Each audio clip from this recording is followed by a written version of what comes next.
Bonjour à tous et bienvenue sur la chaîne Art et confiance en soi. Aujourd'hui, nous allons aborder un sujet essentiel pour beaucoup d'entre vous. Comment continuer à pratiquer son art sans exploser son budget? Je suis certain que nombreux d'entre vous se retrouvent face à cette problématique. Les fournitures artistiques coûtent cher, et pourtant, l'envie de créer est toujours là. Alors, comment allier passion et économie sans sacrifier la qualité de son travail? Dans cette vidéo, je vais vous partager des astuces concrètes, des méthodes intelligentes pour économiser tout en maintenant la qualité de vos œuvres. Que vous soyez peintre, dessinateur ou adepte du pastel, ces conseils vont vous aider à pratiquer sans vous ruiner. Vous allez voir, il est tout à fait possible de créer de magnifiques œuvres sans vider votre portefeuille.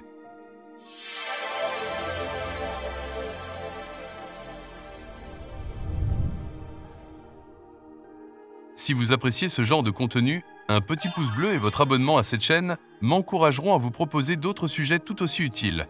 Avec la petite cloche activée, vous serez les premiers au courant des nouvelles vidéos à venir. 1. Réévaluer ses priorités. Acheter malin. La première chose à faire pour pratiquer son art sans se ruiner, c'est de réévaluer ses priorités. Il est facile de se laisser emporter par la tentation d'acheter chaque nouveau matériel qui nous fait de l'œil.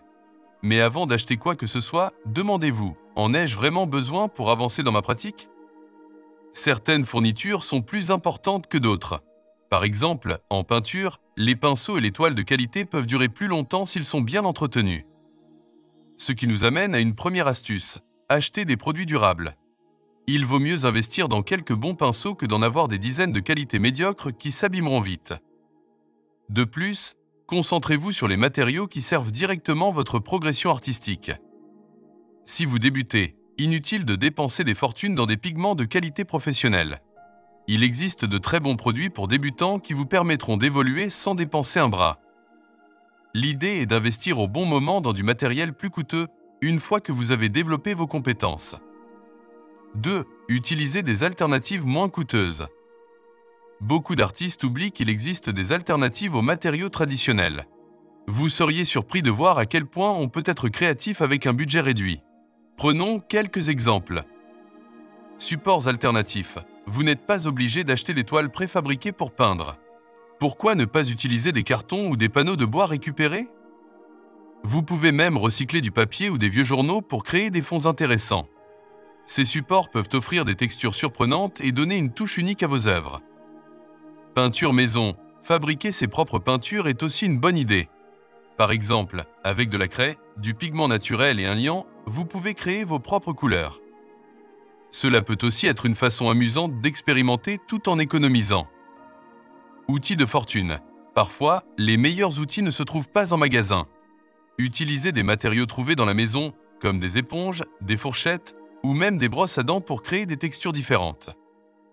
Ces objets du quotidien peuvent remplacer certains pinceaux spécialisés tout en apportant une touche originale à vos créations. Avec un peu d'imagination, vous pouvez vous équiper sans faire chauffer votre carte bancaire. L'important, c'est d'oser sortir des sentiers battus et de transformer ces alternatives en opportunités créatives. 3. La récup, une mine d'or. Dans la même idée, la récupération peut devenir votre meilleur allié pour économiser. Beaucoup de matériaux artistiques peuvent être récupérés ou réutilisés. Voici 3 astuces pour vous y mettre. Récupérez des matériaux autour de vous. Les magasins de bricolage, les recycleries ou même vos voisins peuvent vous fournir des trésors insoupçonnés. Des bouts de bois, du verre, des tissus, du métal, tout peut servir de base à une nouvelle œuvre d'art. Si vous pratiquez l'art du collage, les magazines ou journaux gratuits peuvent devenir vos meilleures ressources. Recyclez vos propres œuvres. Vous avez réalisé une toile qui ne vous satisfait pas? Plutôt que de la jeter, pourquoi ne pas la réutiliser? Il suffit de passer une couche de gesso ou de blanc pour recréer un support neuf. C'est non seulement économique, mais cela peut aussi être une manière de libérer votre créativité en partant d'une base existante. Échangez avec d'autres artistes. Si vous faites partie d'un collectif d'artistes ou d'un groupe en ligne, pensez aux échanges de matériel. Ce qui ne sert plus à l'un peut devenir indispensable pour un autre. C'est un bon moyen de varier son matériel sans dépenser un centime. Ces pratiques ne sont pas seulement économiques, elles sont aussi écologiques. En donnant une seconde vie aux matériaux, vous réduisez votre empreinte tout en continuant à créer. 4. Achetez en gros ou lors de promotions. L'achat en gros peut aussi vous permettre de faire de belles économies. Si vous utilisez beaucoup de toiles, de papier ou de peinture, essayez de trouver des fournisseurs qui vendent en gros à des prix plus avantageux. Cela demande parfois d'investir un peu plus au départ, mais à long terme, vous économiserez sur chaque œuvre. Pensez aussi à guetter les promotions. De nombreux magasins d'art proposent des ventes saisonnières ou des réductions sur certaines gammes de produits. Soyez attentifs à ces opportunités. Abonnez-vous aux newsletters des sites spécialisés. Suivez-les sur les réseaux sociaux et restez à l'affût des bonnes affaires. Vous serez surpris de voir combien vous pouvez économiser simplement en profitant des soldes. Les fins de stock sont également intéressantes. Les produits légèrement abîmés ou en fin de série sont souvent bradés et il s'agit bien souvent de matériaux encore tout à fait utilisables.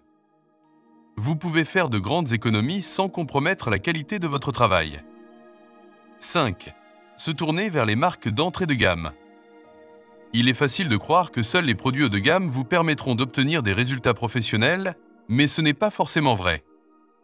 Beaucoup de marques d'entrée de gamme proposent aujourd'hui du matériel de qualité adapté à un usage intensif.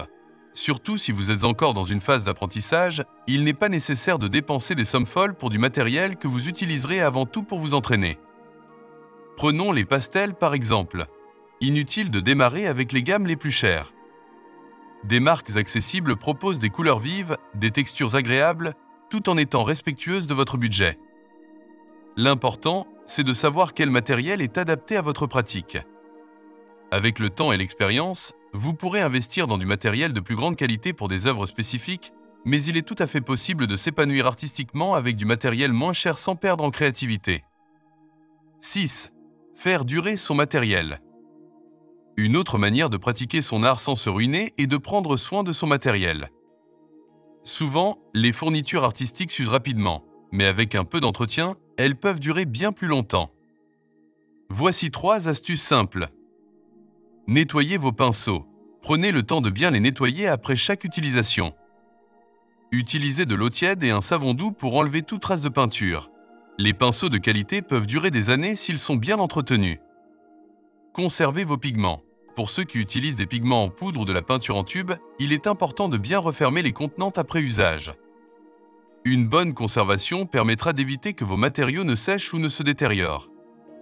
Protégez vos œuvres. Si vous utilisez du papier ou des toiles, stockez-les dans un endroit sec et à l'abri de la lumière pour éviter qu'ils ne s'abîment ou jaunissent avec le temps. En prenant soin de vos outils, vous évitez d'avoir à les remplacer trop souvent et donc de dépenser de l'argent inutilement. Conclusion.